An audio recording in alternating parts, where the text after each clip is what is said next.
Brain scans, controlled studies, evolutionary psychology, and anthropology demonstrate that men and women are not the same. We are physically and mentally different. We input, process, and deliver information differently. We evolved with different priorities, and we are marinated in different combinations of hormones. This leads to a misaligned interpretation of reality, which creates conflict, not only in our love lives, but in our family lives and the lives of our children. The following is a list of 50 of these differences.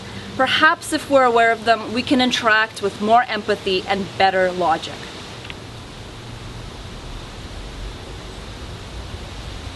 Men and women don't see in the same way. From the very start of light hitting the retina to the information arriving in the cerebral cortex, the process is different in males and females. For example, the male retina is thicker, it has more M cells. M cells are larger and are distributed across the retina. M cells are responsible for tracking the movement of objects. The female retina is thinner. It has more P cells. P cells are smaller and concentrated around the center of the retina. P cells are responsible for identifying objects and analyzing color and texture. Female babies like faces, male babies like moving objects. This isn't surprising, as we just learned, males and females see differently. Over 100 infants were studied on the day of their birth. They were given the choice between looking at a moving mobile or a young woman's face. The researchers were not told the sex of the baby while they recorded the baby's eye movement. The boys were twice as likely to gaze at the dangling mobile, while the girl babies were more likely to look at the face. Boys and girls like to draw different things. Most little girls like drawing people, plants, and animals, arranged symmetrically and facing the viewer. They're more likely to use lots of colors, and the colors they do use tend to be warm. Boys mostly draw action scenes with dynamic movement. It's not common for them to use more than 6 colors, and when they do use colors, they tend to be cool. If you find yourself thinking, okay, who cares, kids draw different stuff, keep in mind that most early grade school teachers tend to be female with a feminine bias. They tend to favor girls' drawings to be the correct type of art, which can put boys off art forever. And it goes way beyond boys doing poorly in art class. I always see headlines like, "Boy suspended for drawing a gun." I think if teachers were aware of these hardwired differences, they would stop raising concerns about boys depicting violent scenes. We should look back to the old proverb, "Boys will be boys." Take a deep breath and relax. Females hear better than males. In the language and hearing centers of the brain, females have 11% more neurons than males. Females not only hear better, but they can discern between a broader range of emotional tones in the human voice. This is probably because babies! And it's a skill we're born with. A study of infants on the day of their birth showed that girls will respond more to the cries of other babies than boys. Hey, soft-spoken female teachers! Before you label your little boys with attention deficit, try moving them to the front of the class. They probably can't hear you. Music affects us differently. Premature baby girls who received music therapy had fewer complications, grew faster, and were able to be discharged faster than those who did not. There was no effect on premature boys. Males will automatically block out certain sounds. A study in the Netherlands monitored the brain activity of 17 to 25-year-old males and females while they listened to white noise and music. The females had an intense response to both sounds. The males responded to the music but deactivated to the white noise, as though they didn't even hear it. This may be because during male fetal brain development, testosterone impacts the formation of the auditory system, making it block out unwanted noise and repetitious acoustic stimuli. This is a huge issue in male-female relationships. A girl will say something to the guy and he won't hear her. She will repeat herself several times, which then makes his brain interpret her voice as unwanted, repetitious acoustic stimuli. And before you know it, it devolves to, "He never listens," or "She's always nagging." And a lot of us will get stuck in a feedback loop of unwanted behavior, creating this fascinating chicken or the egg scenario. Does my mom repeat herself 500 times because my dad can't hear her? Or does my dad tune her out because she's repeating herself? Females can verbally express their emotions better than males. The key word here is can, as in have the ability to. This is not, as some may have you believe, a difference caused by societal gender norms. This is a legitimate brain difference.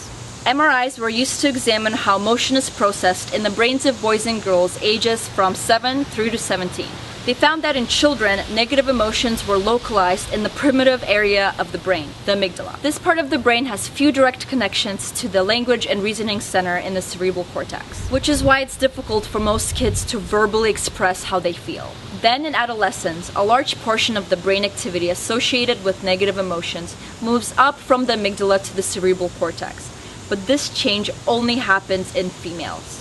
A study from Germany duplicated this finding and went on to conclude that both positive and negative emotions are processed differently in males and females post-puberty. Judging from this, it's no wonder that men rarely want to talk about it. Men are wired to avoid contact with others when they're going through a rough time, and they even report thinking that women would want to do the same. So before you get mad at your boyfriend for his silence, remember that it's literally difficult for him to verbalize his feelings. Boys naturally use movement to think. Boys and girls of grade school age were studied to see how long it would take them to complete conceptual math problems. The boys solved the problems faster than the girls. The researchers noted that when they asked the boys to explain how they got the answer, the boys didn't use any words. They wiggled, acted, and gestured their process. Words were a barrier. So over the next following weeks, the researchers taught the girls to explain their answers with movement. They retested everybody, and the girls were able to solve the problems as fast as the boys. It seems that boys and girls have access to the same circuitry, but they use different circuitry as a default. Groups of boys play differently than groups of girls. Boys! Larger play groups focus on the game itself, rough and tumble, very competitive, confrontational, establish dominance and test hierarchies, claim territory and monopolize toys, show off their physical strength, struggle for social rank, and are more likely to use threats. Girls focus on relationship building, take turns 20 times more often than boys do, more likely to make collaborative proposals, and their pretend play is usually about caregiving and relationships. These differences also ring true for close relatives. Long-tailed macaws are 6 times more likely to engage in rough and tumble play, while the female macaws prefer babysitting the baby monkeys. By the time boys are in first grade, they'll get a dopamine rush when they display their power. And some studies have indicated that unanimously agreed upon hierarchies are established as early as nursery school and stay stable for at least 6 months. And the boys at the top are not always the biggest. They're the boys who are least likely to back down when it comes to conflict. Even males castrated at birth and raised as female tend to be the dominant ones in the group. The most interesting thing about group play is that girls and boys will naturally segregate unless there's not enough kids. Could it be that kids prefer playing with those who are similar to themselves? Boys and girls play with different toys. A team in Concordia studied almost 100 1.5-year-olds and their preference for toys. The girls had a preference for dolls, and the boys had a strong preference for trucks. Many would argue that this is a socialized gender behavior, but the thing about 1.5-year-olds is that they have a lot of trouble correctly assigning others and themselves the correct gender. And naturally, because the boys develop slightly slower than the girls, they had more trouble assigning other people and themselves the correct gender. If we assume that playing with sex-specific toys is a social construct, then it would make sense for girls to have a stronger preference for girly toys because they have a better understanding of gender. But what they found was the opposite. I'll repeat the results. The girls had a preference for dolls, but the boys had a strong preference for trucks. These results were duplicated in 9-month-olds, which have an even poorer understanding of gender. Even with direct intervention from teachers and parents who encourage gender-neutral play, girls will choose dolls over trucks as soon as they're given the choice. Girls will play with their trucks as though they were babies, and boys will play with their dolls as though they were hammers or swords. Kids are so goddamn sexist. Actually, all mammals are sexist. Male monkeys prefer to play with toy cars, and female monkeys prefer to play with dolls. Young male rats engage in way more rough and tumble play than young female rats. Study any mammal. They'll play differently depending on their sex. Sexism is a hate fact. Boys are more likely to take risks. Researchers in Missouri studied the responses of kids who rode a stationary bicycle while watching a hyper-realistic simulation. When confronted with a hazard, the boys were much slower to brake than the girls. If it was real, many of the boys would have been seriously injured. The boys also reported feeling excited during a simulated collision, while the girls reported feeling fearful. Females are easier to startle. This was demonstrated in a scary stimuli study, which measured fear through the electrical conductivity of the skin. Women exhibit stronger emotional responses to the anticipation of pain. Males are more likely to overestimate their ability. When a professor looked at male and female students that graduated from the same university with the same business degree, he found that the starting salaries of the men were on average of $4,000 more. So sexist. Wait, that's not the whole story. It turned out that only 7% of the females asked for a higher starting salary versus 57% of the males. So the actual result of the study is, if you're confident enough to ask for a higher starting salary, irregardless of your gender, you're more likely to get a higher starting salary. But it's not all dandy for the boys. Overestimation of ability also leads to things like drowning.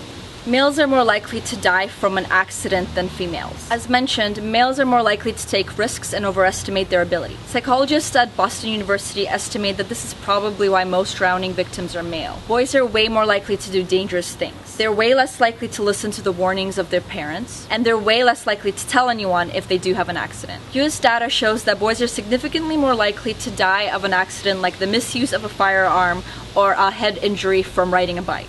And this goes way deeper. Let's say that the same amount of men and women were to get head injuries. The damage would still be worse in men. Researchers at the Children's Hospital of Pittsburgh discovered that there's a difference in the way brain cells die in men and women after injury. Once brain injury occurs, glutathione remains stable in females, but has an up to of an 80% drop in males, resulting in greater brain cell death.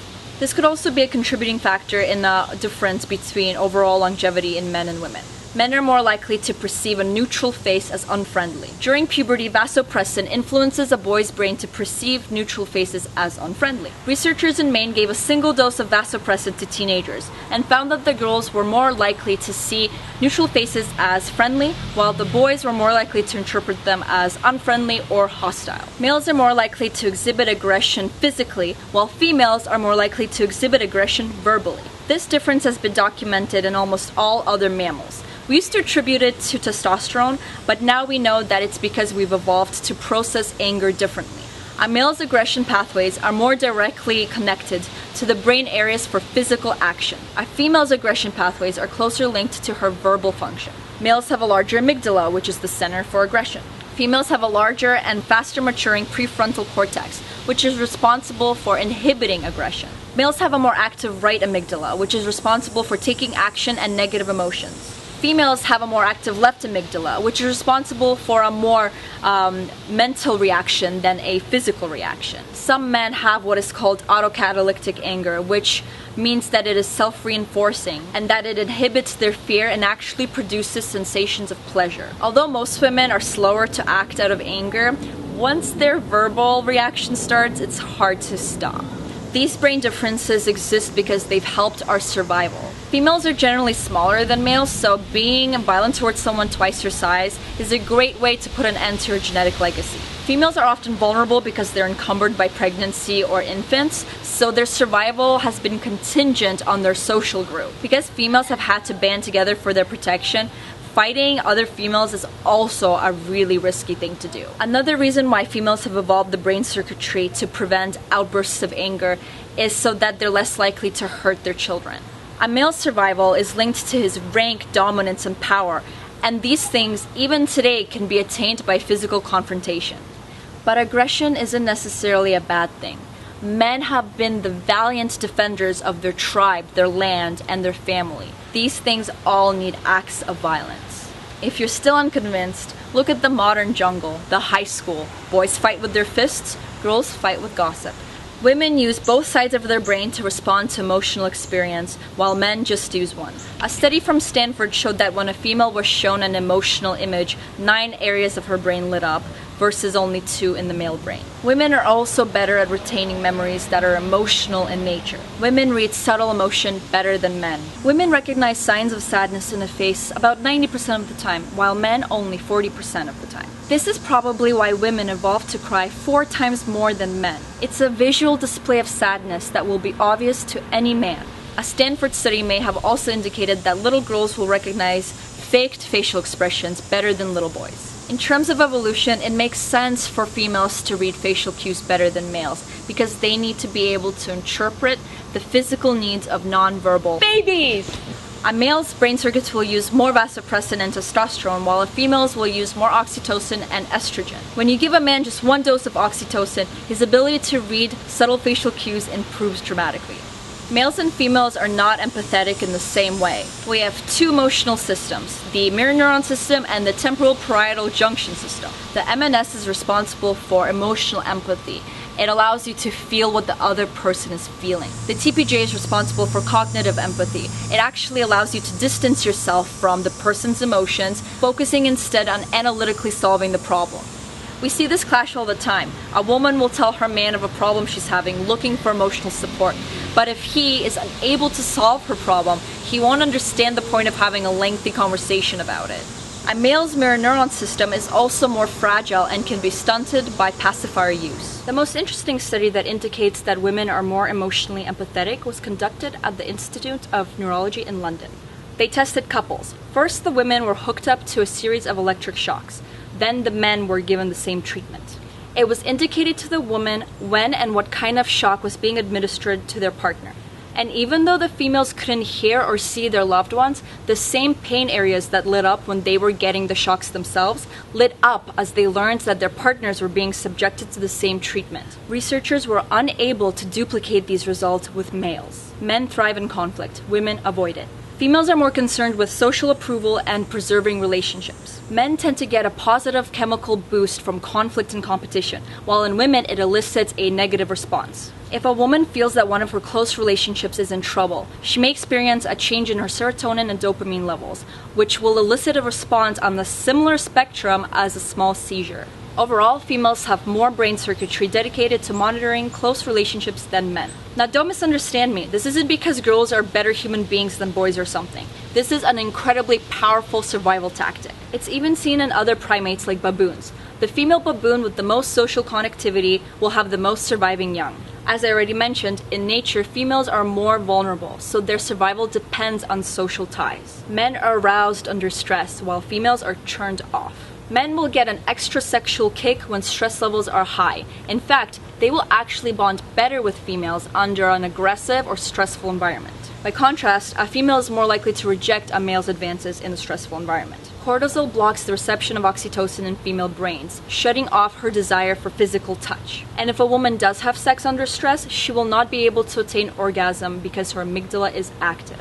From an evolutionary perspective, this makes perfect sense. If a female is stressed, this is likely a reaction to an unstable environment, under which getting pregnant is a terrible idea. But for a male, a dangerous environment is actually an incentive to try and procreate with as many women as possible, because it increases the odds of his genetic survival in tumultuous times. Men and women use different parts of the brain during sexual arousal.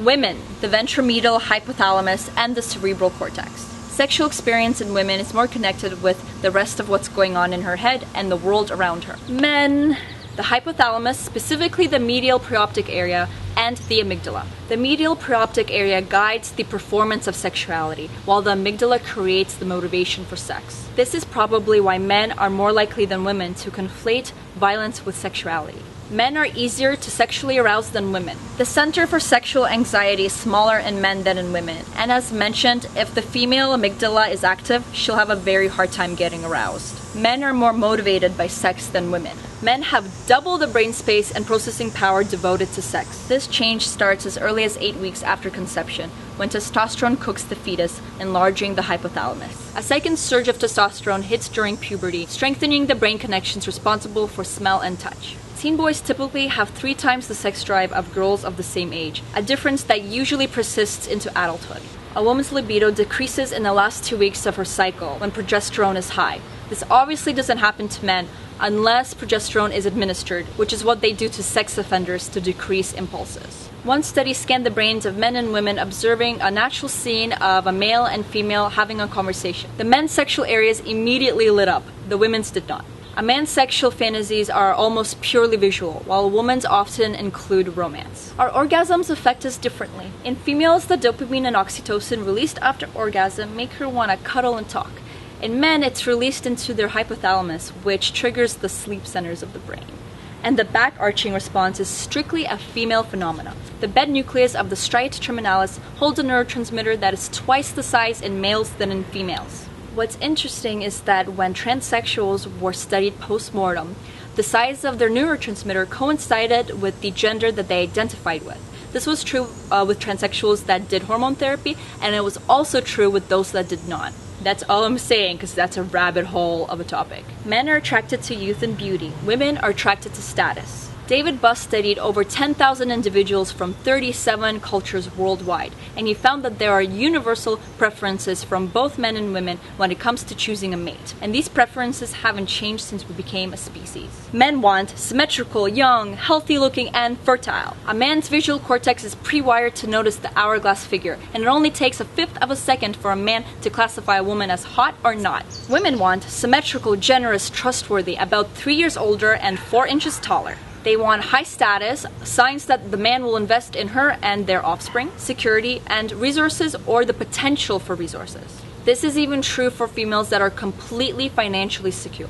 Men want high-pitched voices, women want deep voices. In a study of the African tribe called the Hosta, the men rated women with the deep voices as better foragers, but they wanted to sleep with the women with the high-pitched voices. The women rated the men with the deep voices as better protectors and hunters, and rated the men with the high voices as unattractive.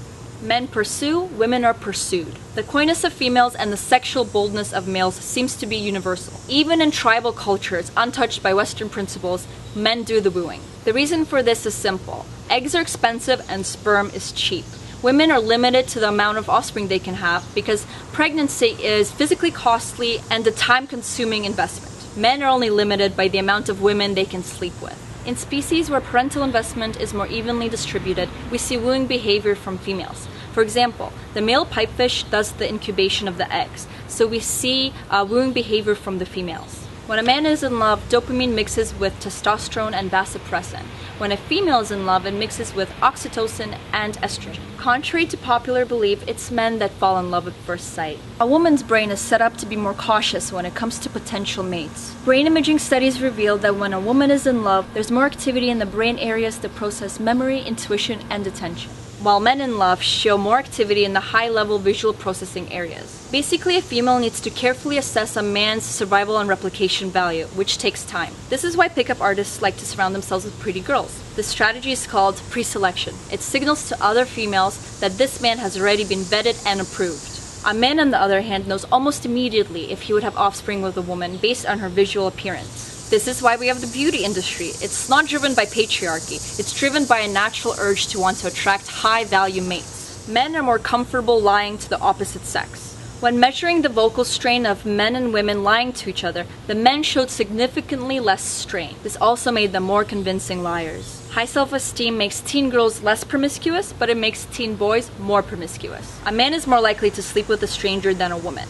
Many studies confirm this. For example, an experiment done on college campuses showed that 3/4 of men that were approached by a random woman that offered them sex said yes. When the reverse was done, 0 women agreed to the casual sex. When it comes to casual sex, women care about intelligence, men do not. In a study where men and women were asked about the minimal level of intelligence that they would accept in a person they were dating, both said about average. When they were asked the minimal amount of intelligence they would accept in a person they would have sex with, the women said above average, the men said below average. Men have a stronger reaction to physical infidelity, while women have a stronger reaction to emotional infidelity. Men will react with visible distress to the idea that their mate is physically cheating on them. The distress lessens if the cheating is purely emotional. For women, the total opposite has been documented. Think about it. If a woman seeks a man to invest time and resources into her and her offspring, the bigger threat lies in her mate becoming emotionally attached to another woman because it means that he may abandon her. A one-night stand isn't exactly a big threat to her stability. For a man, a risk of his mate being impregnated with another man's child is the threat.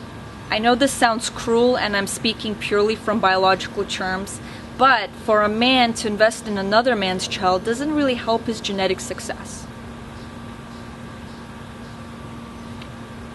A man's fertility depends on who is around him. A man's sperm count will actually increase when he's away from his mate. It will also rapidly replenish if he's having sex with multiple partners. But if the sex is with one woman, his sperm count will actually deplete with every copulation. A woman's egg count stays the same from birth, and no, she does not keep ovulating if the prevalence of young dapper lads increases around her. Females are slower at spatial tasks than males. When mentally rotating three-dimensional objects, females will get the answer right as often as males, but it will take them longer. This difference is documented in both kids and adults, and it is likely because the spatial movement area is on autopilot in the male brain, while it's on standby in the female brain, waiting to be turned on. Females navigate using landmarks. Males navigate using cardinals and distance. This difference emerges as early as 5 years old, and it is probably because we use completely different parts of the brain to navigate. Women use the cerebral cortex, which is also used for understanding and interacting, while men use the hippocampus, which is an area of the brain that is pre-wired for navigation. We're on different schedules. Around the age of 12, testosterone receptors reset the boy's clock cells. This makes them stay up and wake up about an hour later than girls of the same age. Men are more consistent than women. Men go through several hormonal shifts during their life. In the womb, during adolescence, through puberty, as they father a child, and as they age. Women are constantly under the influence of their hormonal shifts, and these changes are much more intense than we'd like to think. At the start of her cycle, a woman will experience a 25% growth in the connections of her hippocampus. Estrogen will stimulate brain function, making girls relaxed and sharp. Then, during ovulation, progesterone reverses the actions of estrogen and destroys the new connections. During the last 2 weeks of the cycle, progesterone causes her brain to be sedated, irritable, and unfocused. Then progesterone collapses, leaving her brain sentimental, sensitive, stressed, and even hostile. This can make a female act very different week to week. It can augment and amputate parts of her personality. It can leave her swinging between interpretations of the world. For example, when her estrogen peaks right before ovulation, she may feel incredible verbal intimacy and sex drive. But when androgen peaks, she may be prone to outbursts. Another very, very sexist thing. A woman's hormones may bottom out right before her period and then not replenish fast enough. This prevents some much-needed serotonin boosts, leaving her brain very irritable. This is otherwise known as PMS, and it happens to 10% of women. A woman's brain is more flexible than a man's. At a very special point in a woman's life, her brain will experience a major restructuring. Her stress circuits will become suppressed, her cortex will enlarge, and the rest of her brain will experience a shrinkage. She won't lose any brain cells, but her pathways will change, and new networks will form until her brain is back to normal size. When does this happen? When babies! This change starts during pregnancy, completing a new mommy brain about 6 months after delivery. We have different reactions to crying babies. Mothers show greater activations in some brain areas than fathers when they hear the crying of their infant. You can get more details on that point in the written version of this video, which is on my website bravetheworld.com, and it's all linked below.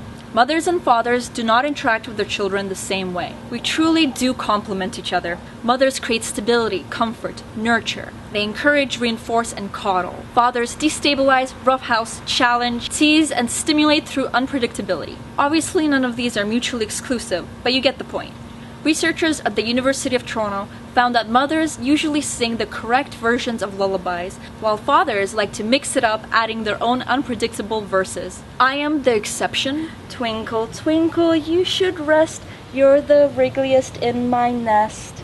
Fathers tend to give their children direct orders, while mothers use shorter sentences and tone matching, often having no need for directness because they're so emotionally in tune with their children. Mothers get an oxytocin boost after affectionate contact with their children, while fathers get the boost after exploratory play. A perfect example of this dichotomy is a study of 1-year-olds at their swimming class. It was noted that fathers were more likely to stand behind their children so that they faced the water, while mothers would stand in front of their children so that they could make eye contact. Remember how we talked about females evolving to rely on social bonds for their survival because of their smaller size? To this day, most women have lots of friendships, which together act like an extensive emotional support network. A man's friendships are quite different. They revolve around common interests, activities, competition, and work. A man's significant other is often the only person outside of his immediate family that's there to offer emotional support. Now pair that with men being way less likely to seek help, and you get a significantly larger suicide rate in males than females, with single males being the most likely demographic to take their own life. In a warm touch study, researchers found that while both husbands and wives got a reduction in cortisol and a boost in oxytocin, only the husbands got a reduction in blood pressure. Our culture likes to joke that married men die first to escape their nagging wives, but joke's a new culture because married men stay alive up to 1.7 years longer than single men. Men and women's brains age differently. Men lose more of their cortex and they lose it faster than women. Also, the volume of gray matter decreases faster in the aging male, which may contribute to the development of neuropsychiatric disorders like Parkinson's. These are not hard rules, but they are an important insight into how we function and what motivates us. They show that your sex does come with a blueprint that heavily influences how you behave and how you view the world. I strongly encourage discussion below, and I'm sure this list is not perfect. I make videos in between my son's naps. But that's why I made it so extensive. There's too many to discount an innate, real biological difference between the sexes. Feel free to review any of my sources, and if you loved this video and you want to see more from me, please consider supporting my work through bravetheworld.com.